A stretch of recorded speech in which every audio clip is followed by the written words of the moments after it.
Friends എല്ലാവർക്കും നമസ്കാരം. എല്ലാവരും കാത്തിരിക്കുന്ന നിങ്ങളുടെ നയനയുടെയും ആദർശിനെയും ഇന്നത്തെ കഥയിലേക്ക് എവർക്കും സ്വാഗതം. എല്ലാവർക്കും നല്ലൊരു ദിവസം ആശംസിച്ചുകൊണ്ട് നമുക്ക് ഇന്നത്തെ കഥയിലേക്ക് പോകാം. അങ്ങനെയുണ്ടല്ലോ, നമ്മുടെ ആദർശാക്ക് ഷോക്കായി ഇങ്ങനെ നിൽക്കുകയാണ്. നയന അവാർഡ് വേണ്ടാന്ന് പറഞ്ഞതിൽ നയന അച്ഛനായ ജയനോട് കാര്യം പറയുകയാണ്.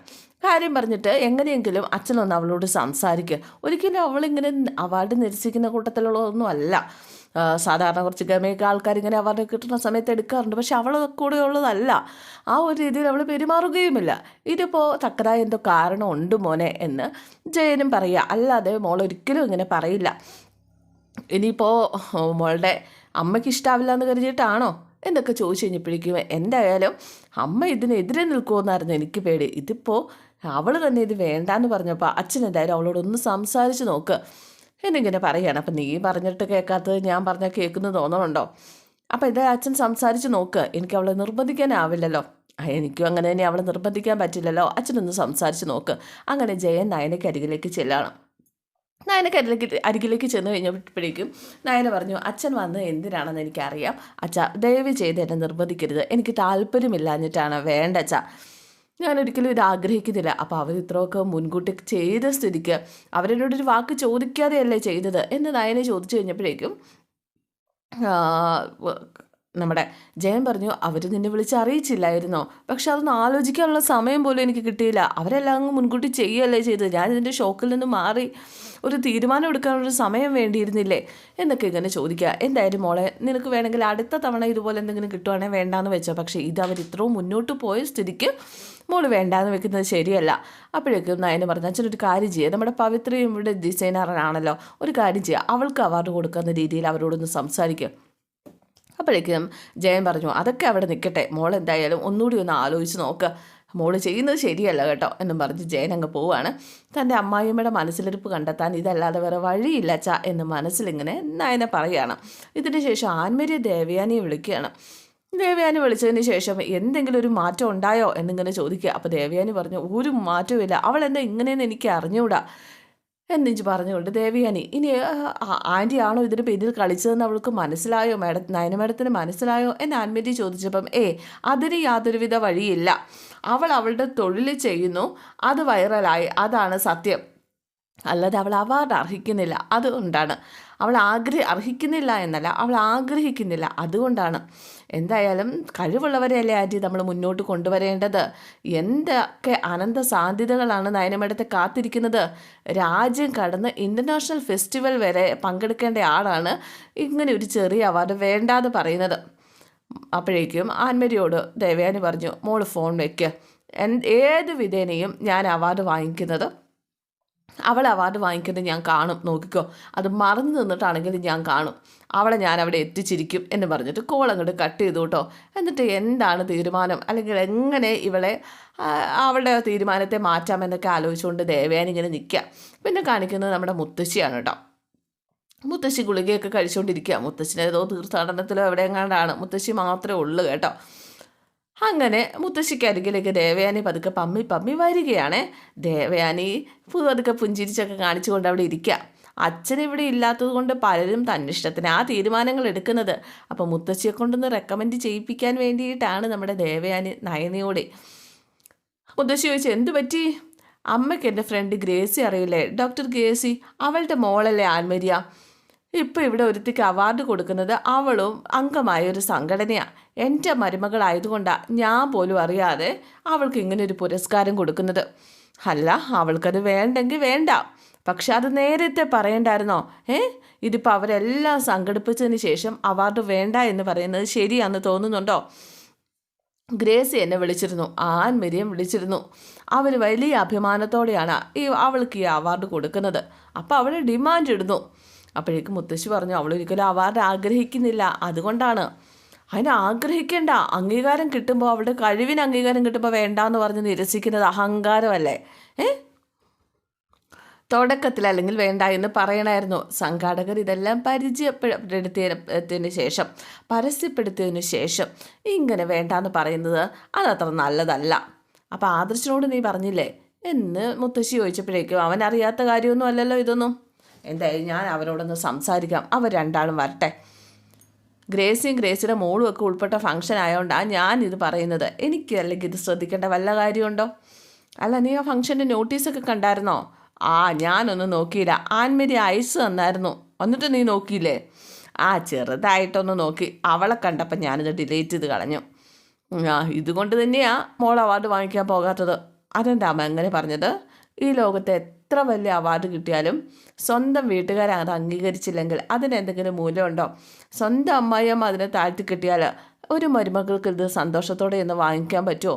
നിനക്ക് നയനമോളെ വിമർശിക്കാൻ 100 നാവാ. എന്നാൽ നിൻ്റെ ഭാഗത്ത് തെറ്റ് നീ മനസ്സിലാക്കുന്നില്ല.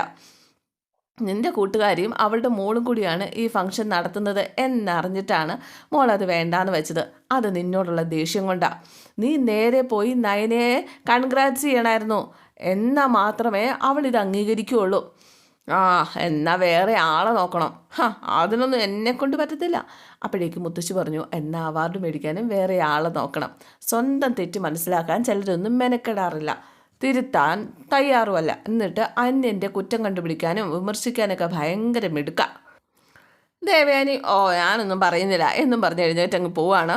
അപ്പോഴേക്കും മുത്തശ്ശി ഇന്ന് ചിരിക്കാട്ടോ ദേവയാനിയുടെ ഓരോ വർത്തമാനമൊക്കെ കേട്ടിട്ട്. പിന്നെ കാണിക്കുന്നത് നമ്മുടെ ജലജയാണ്. ജലജ ഇത് എന്തൊക്കെയോ പെരുവി ആലോചിക്കുകയാണ്. അപ്പോഴാണ് മുത്തശ്ശിയും ദേവയാനിയും കൂടെ അങ്ങോട്ടേക്ക് വരുന്നത്.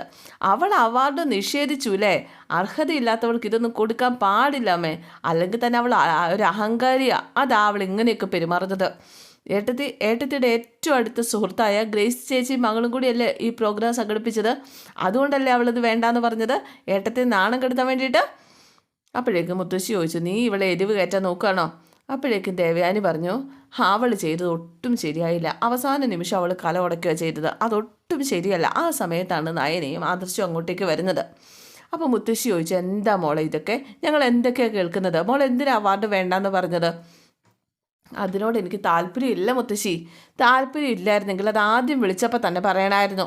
ആ സമയത്തൊന്നും പറയാതിരുന്നിട്ട് പെട്ടെന്ന് വിളിച്ച് അവാർഡ് വേണ്ടാന്ന് പറയുന്നത് കുടുംബത്തിൽ പറഞ്ഞ പെൺകുട്ടികളുടെ സ്വഭാവമല്ല.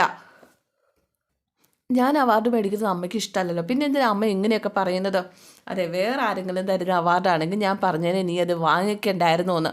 പക്ഷേ എൻ്റെ സുഹൃത്തിൻ്റെ മോളുടെ മുഖത്താണ് നീ കരിവാരി തേച്ചിരിക്കുന്നത്. അപ്പോഴേക്കും മുത്തശ്ശി പറഞ്ഞു, അവരെന്നല്ല അവാർഡ് തന്നാലും പോയി വാങ്ങിക്കണം. ഇക്കാര്യത്തിൽ മോൾക്കൊപ്പം നിൽക്കാനായിട്ട് എനിക്ക് പറ്റില്ല. മോൾ ഇത് വേണ്ട എന്ന് പറഞ്ഞത് വലിയ കഷ്ടമായിപ്പോയി എന്ന് മുത്തശ്ശി. അപ്പോഴേക്കും നമ്മുടെ ജലജ പറഞ്ഞു, അയ്യോ ഇവളെ ഡിമാൻഡ് അവാർഡിന് പോകാനായിട്ട് മരുമകളുടെ അമ്മായിയമ്മ പിടിക്കണം. അതിനു വേണ്ടി മനഃപൂർവ്വം ഉള്ള സീൻ ഉണ്ടാക്കുന്നതാ. അപ്പോൾ ദേവയാനി പറഞ്ഞു, ഞാൻ ആരുടെ കൈ കാലൊന്നും പിടിക്കാൻ പോകുന്നില്ല. കാണിച്ചത് വല്ല നന്ദികേടായിട്ട് പോയി. അപ്പോഴേക്കും നയന പറഞ്ഞു, എനിക്ക് വലിയ നന്ദികേടായിട്ടൊന്നും തോന്നുന്നൊന്നുമില്ല. പെട്ടെന്ന് അവരെന്നെ വിളിച്ച് അവാർഡ് ഉണ്ട് എന്ന് പറഞ്ഞു. ആ സമയത്ത് എനിക്ക് പ്രതികരിക്കാൻ പറ്റാതെ പോയി. പിന്നീട് ആലോചിച്ചപ്പോഴാണ് എനിക്കത് വേണ്ട എന്ന് തോന്നിയത്. നയനെ അങ്ങ് പോയി കഴിഞ്ഞപ്പോഴേക്കും മുത്തശ്ശി ആദർശിനോട് ചോദിച്ചു, എന്താ പറ്റിയത് മോൾക്ക്? മോൾ ഒരിക്കലും ഇങ്ങനെ നമ്മളൊക്കെ മുതിർന്നവർ പറഞ്ഞാൽ നിഷേധിക്കുന്നതല്ലല്ലോ. അപ്പോൾ ആദർശ് പറഞ്ഞു, കുറച്ച് കഴിയുമ്പോൾ മുത്തശ്ശനോടൊന്ന് വിളിക്കാൻ പറയണം. മുത്തശ്ശൻ പറഞ്ഞാൽ ചിലപ്പോൾ എന്തെങ്കിലും മാറ്റം വരും. അപ്പോൾ മോൻ പറഞ്ഞ അവൾ കേൾക്കില്ലേ? നീയല്ലേ അവളെ പറഞ്ഞ് തിരുത്തേണ്ടത്? അപ്പോഴേക്കും ദേവയാനി പറഞ്ഞു, അത് തന്നെയാണ് വേണ്ടത്. അപ്പം ജലജ പറഞ്ഞു, ഇതാ പറഞ്ഞത് അട്ടയെ പിടിച്ച് മെത്തേക്ക് ഇടത്തരുതെന്ന്. ഇതിപ്പോൾ നിന്നേക്കാളും അവൾ വളർന്നു പോയി. ഇന്ന് അവൾ അവാർഡ് വേണ്ടാന്ന് വെച്ചു, നാളെ ചിലപ്പോൾ നിന്നെ വേണ്ടാന്ന് വെക്കൂടാ എന്ന് ജലജ പറഞ്ഞപ്പോൾ അങ്ങനെ ഒരു പേടിയൊന്നും എനിക്കില്ല. അവളുടെ സ്വഭാവം എന്താണെന്ന് എനിക്കറിയാം. ഈ കുടുംബത്തിന് വേണ്ടി എന്ത് ചെയ്യാനും മടിയില്ലാത്തവളാണ്. അപ്പോൾ പിന്നെ ഈ നിസ്സാര കാര്യം എന്തിനു വേണ്ടാന്ന് വെക്കുന്നു? അതെന്താണെന്ന് എനിക്കറിയില്ല. അങ്ങനെ ആദർശ് നയനക്കരികിലേക്ക് ചെന്നിട്ട് പറയാൻ, നീ ചെയ്യുന്നത് ശരിയല്ല നയനെ, ഒട്ടും ശരിയല്ല. അപ്പോഴേക്ക് നയന പറഞ്ഞു, അവാർഡ് കമ്മിറ്റിക്കാരെ ആദ്യം വിളിച്ചറിയിക്കേണ്ടത് അമ്മയായിരുന്നു. അങ്ങനെയാണെങ്കിൽ അമ്മ പറഞ്ഞാൽ ഈ അവാർഡ് എനിക്ക് തരേണ്ടാന്ന്. അതുകൊണ്ടായിരിക്കും അവർ വിളിച്ച് പറയാതിരുന്നത് എന്ന് ആദർശ് ഇങ്ങനെ പറയുകയാണ്, അമ്മയോട് വിളിച്ച് പറയാതിരുന്നത്. ഇന്ന് പത്രക്കാർ വിളിച്ചിട്ട് നിൻ്റെ ഇൻ്റർവ്യൂ വേണമെന്ന് പറഞ്ഞിരിക്കുക അവരുടെ സപ്ലിമെൻ്റ് കൊടുക്കാനായിട്ട്. ഇതിൻ്റെ പിന്നാലെ ഇനിയും നിനക്ക് അവാർഡ് കിട്ടാൻ ചാൻസ് ഉണ്ട്. വിഷുവിന് വേണ്ടി നീ കുറേ ഡിസൈൻസ് തയ്യാറാക്കി വെച്ചിട്ടില്ലേ നയന കളക്ഷൻസ്. ഇനി ആൾക്കാർ ശ്രദ്ധിക്കും, നീ അർഹിക്കുന്ന അവാർഡും കിട്ടും. നീ അവിടെയൊക്കെ നോ പറഞ്ഞാൽ നിന്നെ അഹങ്കാരിയായിട്ടേ ചിത്രീകരിക്കുകയുള്ളൂ. അപ്പം ഞാനിപ്പോൾ എന്ത് വേണമെന്നാണ് ഏട്ടൻ പറയുന്നത്? നിനക്കറിഞ്ഞൂടെ? എന്തായാലും മുത്തശ്ശി ഏട്ടനും എല്ലാവരും ഭയങ്കര വിഷമത്തിലാണ്. ഞങ്ങൾക്കെല്ലാവർക്കും വേണ്ടി നീ അവാർഡ് വാങ്ങിച്ചേ പറ്റുള്ളൂ. അപ്പോൾ നയന പറഞ്ഞു, എല്ലാവരും നിർബന്ധിക്കുന്ന സ്ഥിതിക്ക് ഞാൻ പോകാം. അവിടെ സ്ത്രീകൾ മാത്രം പങ്കെടുക്കുന്ന ഫംഗ്ഷനാ. നീയാണ് താരം. എനിക്കങ്ങനെ താരമൊന്നും ആവണ്ട ആദർശേട്ടാ. പിന്നെ ആണുങ്ങൾ ആരും ഈ ഫംഗ്ഷനിൽ പങ്കെടുക്കുന്നില്ലല്ലോ. എന്നാൽ എൻ്റെ അമ്മായിയമ്മ പങ്കെടുക്കുമോ? ഞാൻ ആദർശേട്ടൻ്റെ അമ്മയുടെ സ്വന്തം മരുമോളല്ലേ. അപ്പം പിന്നെ അമ്മായിയമ്മ സാക്ഷിയാകണ്ടേ. അപ്പം ഇത് തർക്ക വിഷയമൊന്നും ആക്കണ്ട എന്ന് നയനയോട് ആദർശ് പറയുക. അപ്പോഴേക്കും നയന ചോദിച്ചു, ഇതൊന്നും നടക്കില്ല എന്ന് അറിയാമല്ലേ. അതായത് എന്നെക്കൊണ്ട് സമ്മതിപ്പിച്ചു ആ അവാർഡ് വാങ്ങിക്കാൻ പോകണമെന്ന്. അങ്ങനെയാണെങ്കിൽ സ്വന്തം അമ്മയെ കൊണ്ട് അതിൽ പങ്കെടുക്കാമെന്ന് സമ്മതിപ്പിക്കാൻ പറ്റുമോ? ഞാൻ പറഞ്ഞ ഗ്രേസി ആൻറ്റി ഉള്ളതുകൊണ്ട് അമ്മ വന്നു എന്നിരിക്കും. അത് അമ്മയുടെ ഒരു തോൽവിയായിട്ട് കാണും. ഓ, അമ്മ എല്ലായിടത്തും ജയിക്കണം, ഭാര്യ തോറ്റാലും കുഴപ്പമില്ല അല്ലേ. അതിന് നീ തോക്കല്ലല്ലോ. നീ അമ്മയുടെ മുമ്പിൽ തലയുയർത്തി പിടിച്ചു നിൽക്കാനുള്ള അവസരമല്ലേ കിട്ടിയിരിക്കുന്നത്. അവാർഡ് നമ്മുടെ ഹോളിലല്ലേ വെക്കുന്നത്, അമ്മ കാണുമല്ലോ. സാധാരണ ജുവലറിയുമായിട്ടൊരു അവാർഡ് ബന്ധപ്പെട്ടൊരു അവാർഡ് കിട്ടിക്കഴിഞ്ഞാൽ ഞാനത് ഓഫീസിലാണ് കൊണ്ട് വെക്കാറ്. പക്ഷേ ഇത് ഞാൻ ഇവിടെ തന്നെ കൊണ്ട് വെക്കും. ഓ, എന്നിട്ട് അമ്മ അതെടുത്ത് തല്ലിപ്പൊട്ടിക്കില്ല എന്ന് ആര് കണ്ടു? അമ്മ അങ്ങനെയൊന്നും ചെയ്യത്തില്ല. ഒന്നും പറയാൻ പറ്റില്ല. ദേഷ്യം വന്നാൽ തല്ലിപ്പൊട്ടിക്കും എന്നുള്ള കാര്യം ഉറപ്പാണ്. അല്ലെങ്കിൽ എൻ്റെ തല തല്ലിപ്പൊട്ടിക്കും. നീ കൂടുതലൊന്നും ചിന്തിക്കണ്ട. ഇന്നത്തെ ദിവസം ഈശ്വരനെ വിചാരിച്ച് നേരെ ആ ഫംഗ്ഷൻ നടക്കുന്ന സ്ഥലത്തേക്ക് ചെല്ലാം. എന്നിട്ടൊരു പുഞ്ചിരിയോടെ നിൽക്കണം. എന്നിട്ട് പറ്റുമെങ്കിൽ 4-5 വാക്കും പറയണം എന്നും പറഞ്ഞ് ആദർശ് അങ്ങ് പോവാണ്. നയന എന്നിട്ട് പുഞ്ചിരിക്കുകയാണ് നിന്ന്. ഇതൊക്കെ ഓർത്തുകൊണ്ട് പിന്നെ കാണിക്കുന്നത് ദേവയാനിയാണ്. ദേവയാനി കാണിക്കുന്നതല്ല, ദേവയാനി ഓർക്കുന്ന കേട്ടോ. അല്ല, ദേവയാനി അല്ല, നമ്മുടെ നയനെ ഓർക്കുന്നത് ദേവയാനി നേരത്തെ സംസാരിച്ചതൊക്കെ.